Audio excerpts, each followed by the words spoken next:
Yo, what's up mga kaibigan? Nalina tayo magkwentuhan. So ngayong season nga ay si Stephen Curry ang naunguna sa total points tuwing clutch moments. Siya din ang may pinakamataas sa field goals made at 3-pointers made sa mga huling minuto ng dikit na game. Walang duda na si Curry ang naunguna sa Clutch Player of the Year award ngayong season.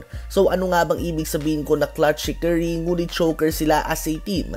Well, ang Warriors nga ay madalas lumamang ng malaki ngunit madalas din nga ito matunaw kaagad. Isang halimbawa na lamang ang game nila kahapon kontra sa Denver Nuggets kung saan ang kanilang 16-point lead ay agad na nawala sa loob lamang ng 4 na minuto. Other than nagkakasunod-sunod nga mga turnovers sila, minsan nga ay talagang non-existent ang kanilang depensa, kaya naman madalas silang mahabol kaagad. Sa NBA ngayon ay number 1 ang Warriors sa most games na natalo pa sila while leading 15 or more points. Tabla nga sila ng youngest team sa NBA na San Antonio Spurs with 7. Ito nga yung mga stats na hindi mo aakalain mula sa isang veteran team na tulad ng Warriors. Isang dahilan kung bakit naunguna din si Curry sa clutch points ay dahil Warriors din ang team na may pinakamadaming games na sobrang tikit pa din sa last 3 minutes ng game. Sila nga ay may total 37 games mga kaibigan na mako-consider lahat ng puntos sa last 3 minutes bilang clutch points. Hindi ibig sabihin din na nakakagawa ng puntos si Curry ay nauuwi na nila ang panalo dahil sila nga ay may record lamang na 18 wins and 19 losses sa 37 games na yan. Dahil ang nangyayari nga ay nakakapuntos si Curry, sabihin na natin ng 3 beses sa 5 possession. Ngunit ang kabilang team naman ay nakakapuntos sa lahat ng possession dahil sa kanilang collapsing defense o dahil sa kakulangan nila ng size sa mga big man position.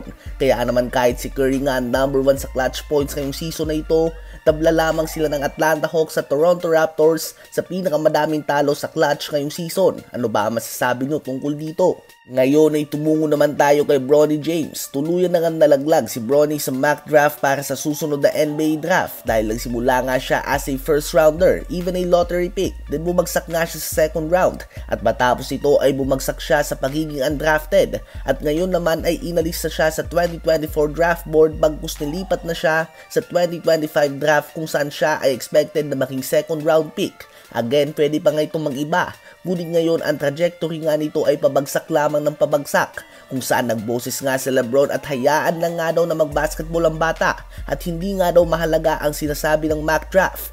Ang statement na ito na LeBron ay humakot ng iba't ibang reaksyon mula sa mga netizens. May mga sumang-ayon naman at sinasabi na matindi nga daw talaga ang pressure kay Bronny dahil nakatutok ang lahat ng media sa kanya dahil anak nga siya ni LeBron. Habang iba naman ay sinasabi na si LeBron lang din naman daw ang naglalagay dito ng pressure dahil sa mga binabanggit niya sa media noon tulad ng kaya na daw nito na maglaro sa Lakers at iba pang mga bagay. At hipokrito nga daw si LeBron sa pagsabi na hindi na mahalaga ang mock draft dahil ngayon nga daw ay wala na ito sa listahan ay bigla na lamang itong hindi na mahalaga. Ngunit noon nga daw nung lista dito as first rounder ay tuwang-tuwa dito si LeBron. Ano ba masasabi nyo tungkol dito?